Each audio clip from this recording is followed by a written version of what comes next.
Assalamualaikum warahmatullahi wabarakatuh. Kami dari kelompok 3 akan menjelaskan materi pertemuan ke-6 pada mata kuliah pengantar bisnis, yaitu tentang manajemen sumber daya manusia. Sebelumnya perkenalkan, nama saya Muhammad Habib Husain Al-Hadi, NIM 34, dan teman saya Selian Fitri, NIM 25, Sofiatul Uyun, NIM 28, dan Istifadatul Kamilah, NIM 31.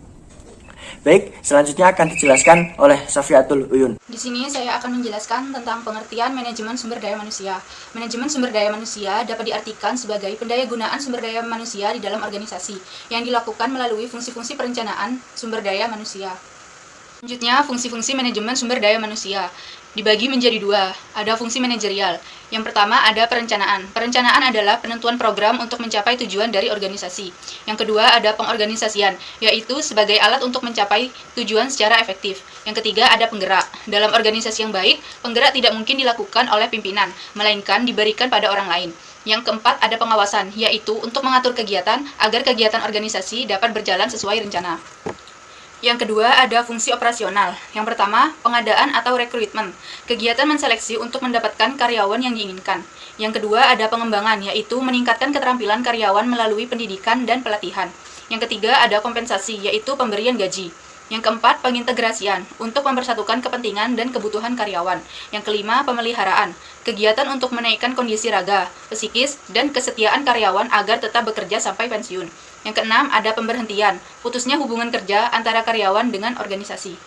Saya Selian Fitri, NIM 25. Di sini saya akan menjelaskan tentang kegiatan-kegiatan manajemen sumber daya manusia dalam bisnis. Yang pertama yaitu analisis pekerjaan. Langkah yang dilakukan dalam kegiatan ini yaitu menghimpun informasi dari pekerja seperti angket, interview, dan lain-lain. Hasil yang didapat dari kegiatan ini berupa yang pertama deskripsi pekerjaan, yang kedua spesifikasi pekerjaan, dan yang ketiga standar pekerjaan. Kegiatan yang kedua yaitu perencanaan SDM. Langkah yang dilakukan yaitu analisis permintaan atau demand secara kualitatif maupun kuantitatif. Hasil yang didapat dari kegiatan ini yaitu prediksi jumlah pekerja dan ketetapan kualifikasi. Kegiatan yang ketiga yaitu rekrutmen. Langkah yang dilakukan yaitu scanning awal seperti pemeriksaan berkas pada awal interview.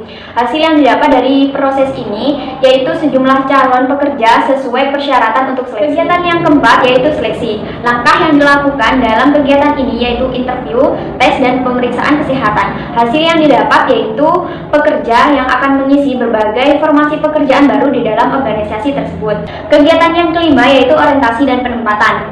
Langkah yang dilakukan yaitu masa percobaan, pengenalan, serta sosialisasi yang dilakukan antar pekerja organisasi bisnis tersebut. Kegiatan yang keenam yaitu kegiatan pelatihan.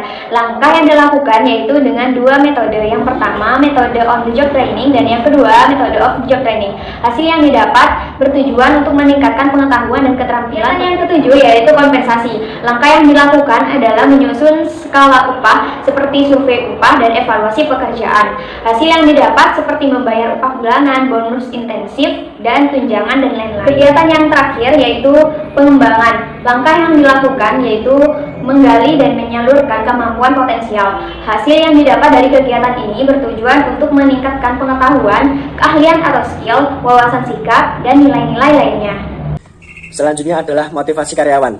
Motivasi merupakan pemberian data penggerak untuk menciptakan kegairahan kerja seseorang agar mereka mau bekerja sama, bekerja efektif, dan terintegrasi dengan segala upayanya untuk mencapai kepuasan. Motivasi mengandung 3 hal penting, yaitu 1. Motivasi berkaitan langsung dengan usaha pencapaian tujuan dan berbagai sasaran organisasi. 2. Motivasi merupakan proses keterkaitan antara usaha dan pemuasan kebutuhan tertentu. Dan yang ketiga adalah dalam usaha memahami motivasi, yang dimaksud dengan kebutuhan ialah internal seseorang yang menyebabkan hasil usaha tertentu menjadi lebih menarik. Faktor-faktor yang mempengaruhi motivasi yaitu faktor internal dan faktor eksternal. Faktor internal terdiri dari keinginan untuk memiliki, keinginan untuk dapat hidup, keinginan untuk memperoleh kepuasan, keinginan untuk memperoleh pengakuan, dan keinginan untuk berkuasa. Sedangkan faktor eksternal terdiri dari kondisi lingkungan kerja, kompensasi yang memadai, supervisi yang baik, adanya jaminan pekerjaan, status dan tanggung jawab, dan peraturan yang fleksibel. Baiklah, saya Istifadatul Kamilah, NIM 31. Di sini yang pertama saya akan menjelaskan mengenai perekrutan. Yang pertama ada perekrutan internal, dilakukan untuk mengisi kekosongan posisi pekerja dalam sebuah perusahaan yang memungkinkan para karyawannya mendapatkan demosi maupun promosi. Yang kedua ada perekrutan eksternal, dilakukan oleh pelamar pekerja di luar perusahaan untuk mengisi kekosongan jabatan. Selanjutnya ada tahapan seleksi pelamar pekerjaan. Yang pertama ada penerimaan surat lamaran, kedua pemilihan karyawan sesuai kriteria perusahaan, yang ketiga melakukan tes tulis, keempat penyaringan informasi dan referensi kerja pelamar, yang kelima ada wawancara, dan yang keenam ada pengambilan keputusan. Selanjutnya ada paket kompensasi dalam sebuah perusahaan. Ada gaji, opsi saham, komisi, bonus, pembagian keuntungan, tunjangan karyawan, dan tunjangan jabatan. Selanjutnya ada pelatihan keterampilan karyawan meliputi keahlian teknis, keterampilan pengambilan keputusan, keterampilan dalam melayani pelanggan, keahlian dalam keselamatan, keterampilan hubungan antar manusia. Selanjutnya ada evaluasi kinerja karyawan dilakukan dalam beberapa cara. Yang pertama, segmentasi evaluasi menjadi beberapa kriteria. Yang kedua, kriteria secara objektif dengan kriteria secara subjektif. Yang ketiga, penggunaan formulir evaluasi kerja. Keempat, pemberian bobot kriteria karyawan. Sekian penjelasan dari kelompok kami. Bila ada salah, kami mohon maaf yang sebesar-besarnya. Wabillahi taufiq wal hidayah, wa firida wal inayah. Assalamualaikum warahmatullahi wabarakatuh.